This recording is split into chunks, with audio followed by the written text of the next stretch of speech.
AP intelligence chief గా మహేష్ చంద్ర లడ్హాను నియమిస్తూ AP ప్రభుత్వం ఉత్తర్వులు జారీ చేసింది. ప్రస్తుతం ఆయన సిఆర్పీఎఫ్ ఐజీగా ఉన్నారు.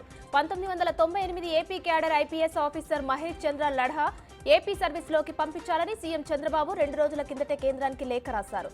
తక్షణమే స్పందించిన కేంద్రం వెంటనే ఆయనను ఏపీ సర్వీస్లకు బదిలీ చేసింది. అమరావతిపై ఇవాళ శ్వేతపత్రం విడుదల చేయనున్నారు సీఎం చంద్రబాబు. గత 5 ఏళ్ల పాలనలో అమరావతిపై వైసీపీ సర్కార్ తీరని నిర్లక్ష్యం చేసిందని విమర్శించారు. ఇటీవల అమరావతిలో క్షేత్రస్థాయి పర్యటన చేసిన సీఎం వాస్తవ పరిస్థితులు, మధ్యలో నిలిచిపోయిన భవనాల నిర్మాణాలు పరిశీలించారు. సీఎంగా బాధ్యతలు తీసుకున్నాక చంద్రబాబు తొలిసారిగా ఇవాళ ఢిల్లీ వెళ్లనున్నారు. రాష్ట్రానికి కీలక ప్రాజెక్టులు, నిధుల సమీకరణ, పెండింగ్ సమస్యల పరిష్కారమే లక్ష్యంగా సీఎం ఢిల్లీ టూర్ ఉంటుందని చెబుతున్నారు. ఈ క్రమంలో ప్రధాని మోడీతో పాటు పలువురు కేంద్ర మంత్రులను కలిసి రాష్ట్ర ఆర్థిక పరిస్థితిని వివరిస్తారని తెలుస్తోంది. అలాగే ఏపీకి పారిశ్రామిక రాయితీలను కల్పించాలని కోరనున్నారు.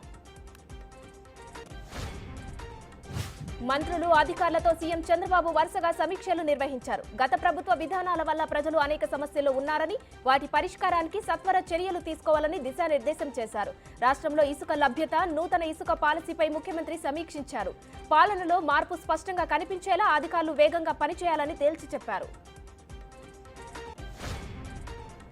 విభజన సమస్యల పరిష్కారం కోసం భేటీ అవుదామంటూ ఏపీ సీఎం చంద్రబాబు రాసిన లేఖపై తెలంగాణ సీఎం రేవంత్ రెడ్డి సానుకూలంగా స్పందించారు. చర్చల ప్రతిపాదనను ఆహ్వానిస్తూ చంద్రబాబుకు లేఖ రాశారు. విభజన సమస్యలను కలిసి పరిష్కరించుకుందామని, తెలుగు రాష్ట్రాల పరస్పర సహకారానికి ముఖాముఖి చర్చలు అవసరమని అభిప్రాయపడ్డారు సీఎం రేవంత్ రెడ్డి.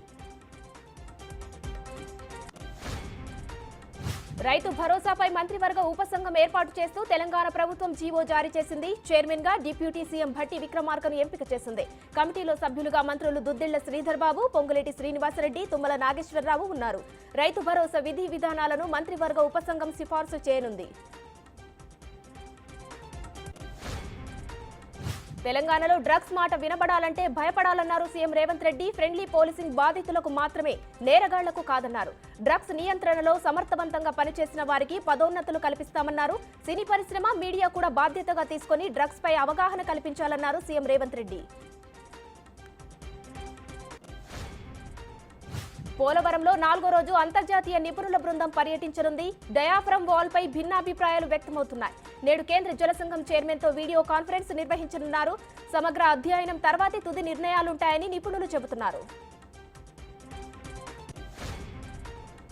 హత్రాస్ ఘటనలో అంతకంతకు మృతుల సంఖ్య పెరుగుతోంది. ఇప్పటి వరకు ఈ ఘటనలో 116 మంది మరణించారు. వందల మంది గాయపడ్డారు. మరణించిన వారిలో మహిళలు, చిన్నారులే ఎక్కువగా ఉన్నారు. మృతుల సంఖ్య మరింత పెరిగే అవకాశం ఉందని భావిస్తున్నారు. ఈ ఘటనపై ఉత్తరప్రదేశ్ ప్రభుత్వం విచారణకు ఆదేశించింది.